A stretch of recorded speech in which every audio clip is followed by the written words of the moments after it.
Hello students, good evening সবাইকে। এবং আবারও তোমাদেরকে ওয়েলকাম জানাই আমার এই ইউটিউব চ্যানেলে, যার নাম হচ্ছে স্টাডি ফর জবে।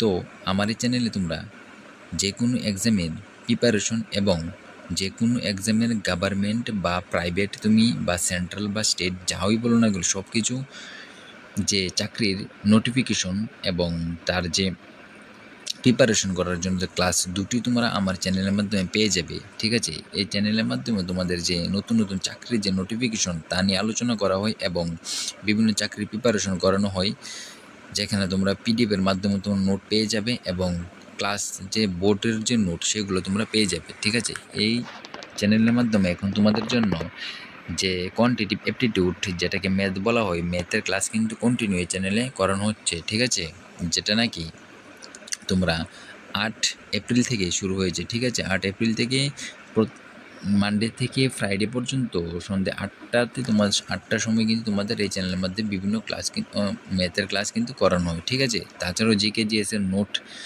তোমাদের এই চ্যানেলের মাধ্যমে প্রোভাইড করা হয়।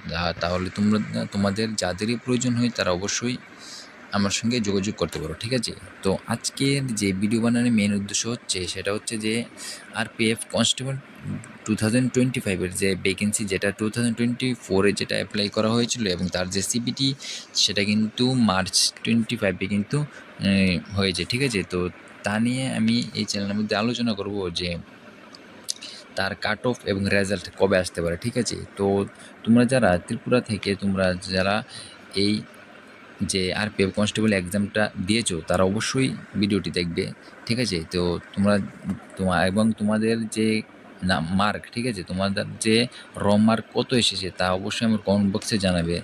তোমাদের যে কাট অফ, ঠিক আছে, কাট অফ ক্লিয়ার করতে পারবে কি না বা তোমাদের কত কাট অফ যেতে পারে তা নিয়ে আমি এখানে আলোচনা করবো। ঠিক আছে, তো তোমাদের যে মার্ক ওইটা তোমরা অবশ্যই আমার কমেন্ট বক্সে জানিয়ে দেবে। ঠিক আছে, তো তোমাদের যে দুটি কোয়েশ্চেন, ঠিক আছে, একটি হচ্ছে যে কাট অফ কত যেতে পারে, ঠিক আছে, আরেকটা হচ্ছে রেজাল্ট কবে দেওয়া হবে।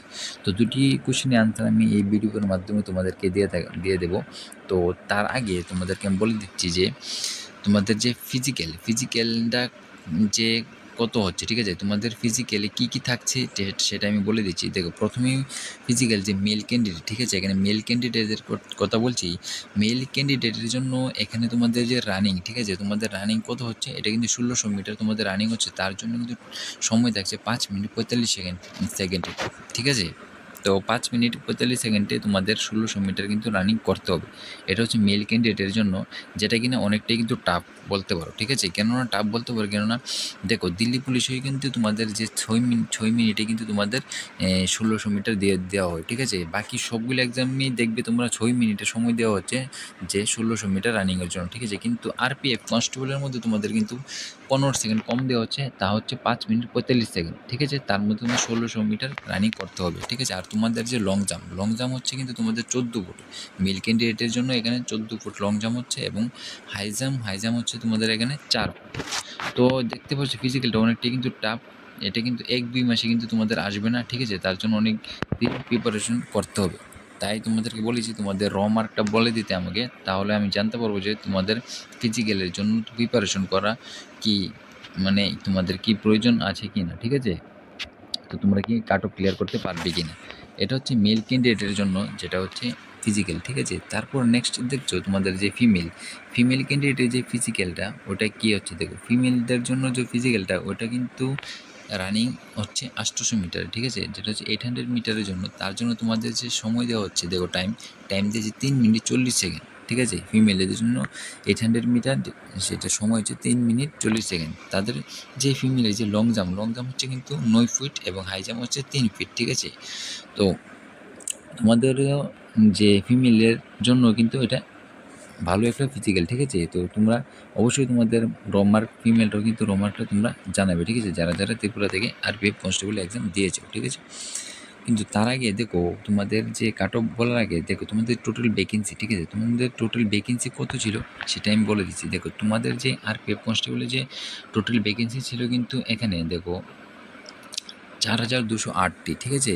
4208টি তোমাদের এখানে ভ্যাকেন্সি ছিল টোটাল।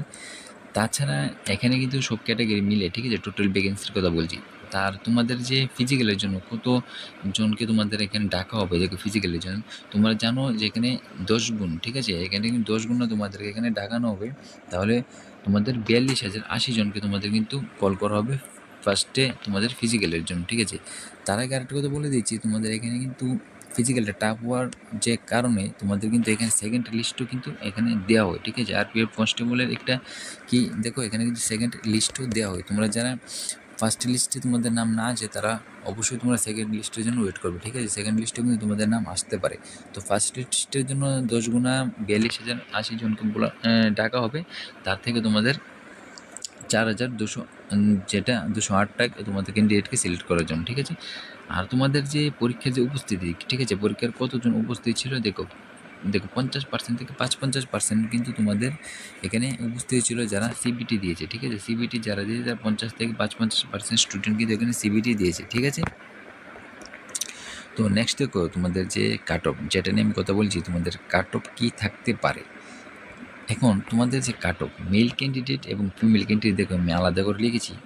এখানে মেল ক্যান্ডিডেট জেনারেলের যে কাট অফটা ওইটা যেটা আমি দেখো আমি কিন্তু রেলওয়ে বোর্ড না, ঠিক আছে, আমি কিন্তু আরআরবি বোর্ডের কিছু না যে আমি তোমাদেরকে আমি একদম কারেক্ট যে তোমাদের কাট অফটা আমি বলে দিতে পারবো। আমি জাস্ট একটা গ্যাস করে আইডিয়া করে বলতে পারছি যে তোমাদের কাট অফটা কত যাচ্ছে। দেখো এসআইয়ের কাট অফ কিন্তু গিয়েছিল কত পার্সেন্ট, দেখো 75% গিয়েছিল জেনারেলের জন্য আউট অফ কত 100, ঠিক আছে।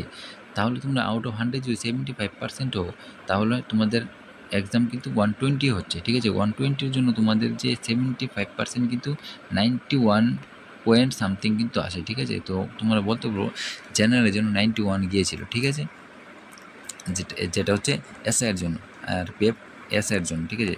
ওইখানে কিন্তু ভ্যাকেন্সি খুবই কম ছিল, ঠিক আছে। তো সেখান থেকে যদি তুমি একটা আইডিয়া নিতে পারো তাহলে দেখো জেনারেল কাট অফ আমি বলে দিচ্ছি কত যেতে পারে।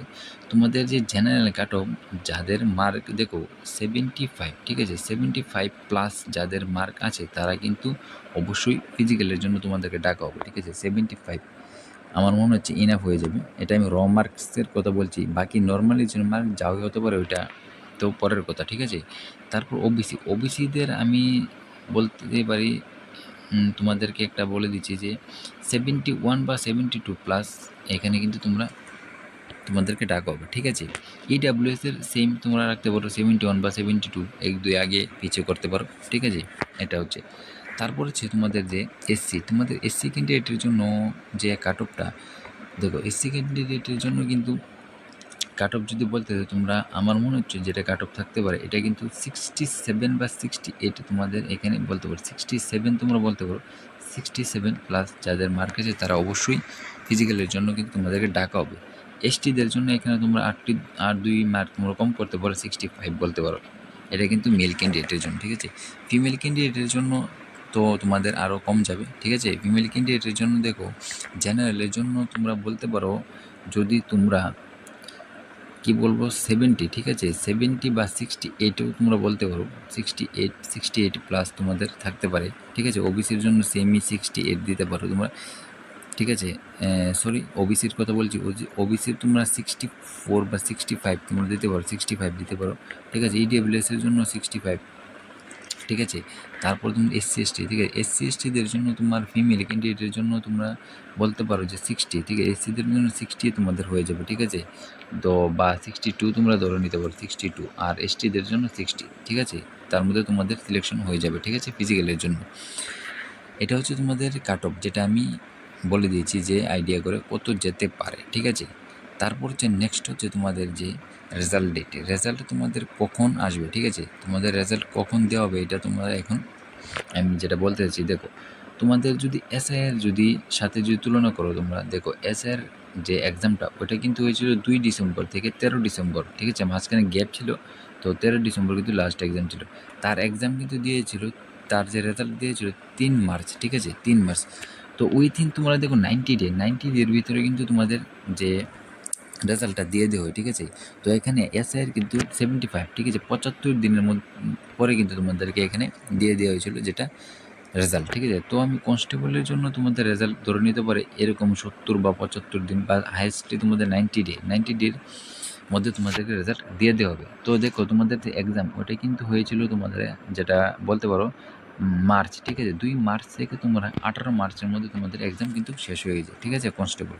তো তোমাদের রেজাল্টটা ধরে নিতে পারো তোমরা মার্চ, ঠিক আছে, এপ্রিল, মে, জুন, ঠিক আছে, জুনের ফার্স্ট উইকে, ঠিক আছে, জুনের ফার্স্ট উইকে তোমাদের রেজাল্টটা অবশ্যই দিয়ে দেওয়া হবে। জুনের ফার্স্ট উইকে তোমাদের আরপিএফ কনস্টেবলের রেজাল্টটা দিয়ে দেওয়া হবে, ঠিক আছে। তো আশা করি ইনফরমেশনটি ভালো লেগেছে। যদি ভালো লাগে থাকে তো অবশ্যই একটি সাবস্ক্রাইব করে দেবে এবং অনেক বেশি বেশি শেয়ার করবে, সাথে লাইক করে দেবে, ঠিক আছে। তো আজকের ভিডিওতে এই পর্যন্তই।